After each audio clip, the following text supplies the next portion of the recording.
আমাদের প্রার্থনা হোক মহান মালিকের কাছে এই গোলামি যেন দয়া করে আমাদেরকে করার সুযোগ করে দেন। কারণ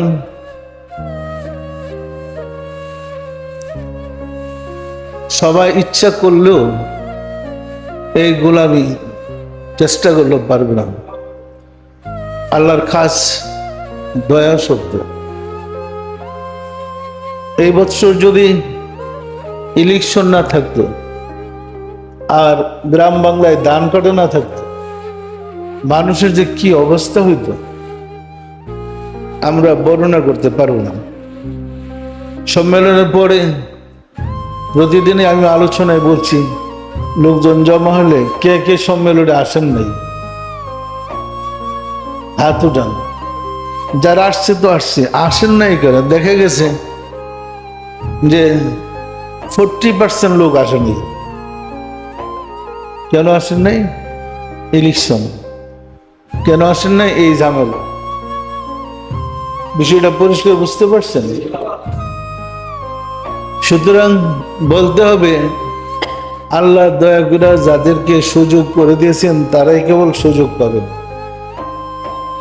যাদেরকে সুযোগ দিবেন না, হাজার চেষ্টা করেও অংশগ্রহণ করার সুযোগ পাবে না। মোহাম্মদপুরের আমাদের মাইকের কর্মীরা যে মাইকিং করতে গিয়েছিল, যেখানে গিয়ে বিপদে পড়ছিল ইজিত বাহিনীর হাতে, এদের গাড়ি জ্বালাই দেয়। ওইখানে আল্লাহর সৈনিক যে কুতুব ছিলেন,